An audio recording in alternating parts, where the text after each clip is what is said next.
Karibu katika mwendelezo wa simulizi yetu pendwa ya Mwiba Mdogo sehemu ya 43 ilipoishia. Safari ya siku ya pili ilikuwa ya Kigamboni kwa Alhaji Swalehe Mpemba. Wiki moja nyuma, kabla ya kwenda kwa Swalehe Mpemba ambaye alikuwa amependeza kama Mwarabu na si Mpemba kutokana na pesa za dhuruma kumtembelea na kumpendezesha. Baada ya uchunguzi wangu wa awali ambao uliniwezesha kumjua vizuri yeye ni wa aina gani, kwangu ilikuwa rahisi kufikia ofisini kwake. Ilikuwa baada na kujua nitaongea naye nini kwenye simu ili aweze kunipa miadi ya kukutana naye.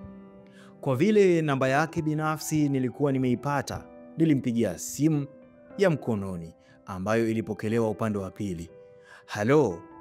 Halo, asalamu alaikum Sheikh Swalehe. Walaikum salam. Binti, nani wewe na una shida gani? Naitwa Zurfa. Ni mzaliwa wa Tanzania lakini kwa sasa naishi Omani. Nimeolewa huko. Ndiyo Bi Zurfa, ulikuwa na shida gani? Baba, mimi shida yangu kubwa ni kutaka nami niweze kuongezea kwenye mfuko wako wa kupeleka watu Maka. Nasikia unapeleka watu 10 kila mwaka, nami nataka kuongeza pesa uweze kuongeza wengine 10 wafike 20. Mashallah. Ni jambo jema la heri na Mwenyezi Mungu atakulipa ziada atakachotoa kwa ajili yake. Amina. Pia ninataka kujitolea kwa ajili ya jamii. Nahitaji mwongozo wako. Nitafanyaje? Usiwe na wasiwasi. Kila kitu nitakueleza ukifika ofisini kwangu. Vizuri. Je, ni kiasi gani kwa hao mahujaji 10? Ukija ofisini kila kitu kitakwenda kama kilivyopangwa. Sasa shehe wangu, kesho narudi mara moja Oman. Nitarudi Tanzania Jumanne na ndio nitakuja ofisini kwako. Hakuna shaka, karibu sana. Ujanja niliotumia ulinipeleka moja kwa moja kwa Swalehe Mpemba, akiamini na kwenda kumuunga mkono juhudi zake za kusaidia jamii. Kumbe alikuwa akimkaribisha shetani mtoa roho bila kujua. Baada ya kupanga ratiba yangu ya mauaji, siku ya kifo chake ilikuwa inaangukia Jumanne. Kabla ya kwenda, nilimpigia simu ya kibandani na kumjulisha nipo njiani, naye alinieleza aliwahi ofisini kwa ajili yangu. Niliwasili kwenye ofisi za Alhaji Swalehe majira saa 3 asubuhi katika vazi langu la baibui na kufunika mwili wangu kwa hijabu na nikabu na kubakia macho tu. Nilipofika kwa secretary, nilimsalimia. Asalamu alaikum. Walaikum assalam, karibu. Asante, naitwa Zurfa, mgeni wa bosi Swalehe. Ndiyo. Oho, karibu sana, anakusubiri, yule binti alisema huku akinyanyuka kuniongoza hadi kwenye ofisi ya bosi wake. Baada ya kugonga, sauti toka ndani ilisema, karibu. Niliingia na yule msichana ofisini, kisha naye alinikaribisha kwa unyenyekevu mkubwa na kujiuliza bosi wake kwa kumweleza nini juu yangu. Karibu mgeni, alisema Alhaji ambaye alikuwa akisoma Kurani tukufu katika msahafu ambao aliweka pembeni yake juu ya meza. Nashukuru, nilijibu huku nikikaa kwenye sofa. Mgeni, unatumia kinywaji gani? Aliuliza msaidizi wa Alhaji Swalehe. Maziwa moto. Nami niletee maziwa moto yangu, weka asali. Sawa baba. Sekretari alitoka ofisini na kutuacha wawili ambako kulipitwa na ukimya. Sikutaka kuzungumza mpaka maziwa yaletwe, kisha kuzuia mtu yoyote asiingie mpaka tumalize mazungumzo yetu. Baada ya dakika 5 maziwa yaliletwa. Kabla hajatoka, nilimuuliza Swalehe, una ugeni wowote tofauti na mimi? Kwa nini umeuliza hivyo? Huwa sipendi wakati wa mazungumzo yangu mtu kuyakatisha. Napenda ninapozungumza asiingie mtu mpaka tumalize mazungumzo yetu. Ni jambo jema. Binti, naomba mtu yoyote asiingie ndani, hata wewe subiri mpaka nikuite. Sawa? Sawa baba. Sekretari aligeuka na kutoka nje na kutuacha wawili baada ya kila mtu kupiga funda ya maziwa. Swalehe alikuwa wa kwanza kuzungumza. Bismillahi. Haya binti yangu, karibu sana. Pia nimefurahishwa na nia yako njema ya kusaidia jamii. Asante. Kabla ya yote, kuna vitu nataka kukuuliza, kisha tuendelee na kilichonileta hapa.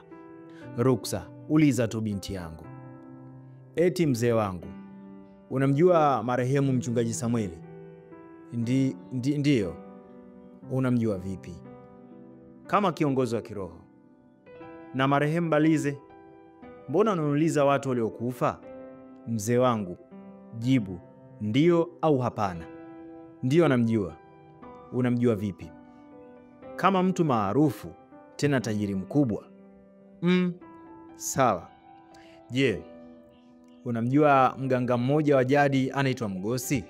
Mgosi? Sasa mimi mtu wa Mungu na washirikina wapi na wapi?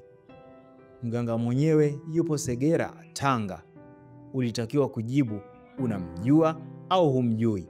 Mambo ya ushirikina yamekujaje? Kwa kweli simjui. Basi samahani, ngoja nikuulize swali la mwisho. Unamjua Hanzuruni? Hanzuruni gani? Alikuwa dereva mgodini kwenye machimbo ya Tanzanite Milelani. Hapana, simjui. Sasa kuna rafiki yako mmoja tajiri mkubwa anaitwa Mabula, yupo Mwanza. Alisema wewe unaweza kunieleza nani alimuua baba yangu na mama yangu, na shangaa kusema humjui. Binti, kama umekuja kuuliza ujinga huo, na kuomba utoke kabla sijakuitia askari. Mzee wangu, najua vizuri kuwa utajiri wako na wenzako kina Balize ulichangiwa na damu ya mtu ambaye ni baba yangu. Baada ya kumdhurumu pesa zake, mkaishia kumuua kwa kumtoa kafara ya damu. Muongo, mimi sihusiki. Aliyefanya hivyo Balize ambaye ameshakufa. Kumbe unawajua mashetani wenzio ambao mmejificha kwenye kivuli cha uchamungu. Mimi ni mtoto wa marehemu, hivyo nipo hapa kwa niaba ya baba yangu, mama yangu na mimi mwenyewe kulipwa chetu. Alhaji Swalehe alitaka kubonyeza kengele ya tahadhari ili kupata msaada wa askari. Mzee, wenzako wote waliofanya ujinga kama wako, matokeo yake wamegeuka nyama ya udongo, nilisema huku nikichomoa bastola na kuondoa usalama. Unataka kufanya nini binti yangu? Unajua kuna kitu kinanichanganya sana. Kama wewe kiongozi wa kidini, lakini pesa zako zimejaa damu ya watu, unajionaje? Ni kweli binti yangu, najua nilifanya kosa ambalo nalijutia mpaka leo. Nimekuwa nikimwomba Mwenyezi Mungu anisamehe kila siku. Najua inanijua vizuri dini yako. Nilimuuliza. Ndiyo.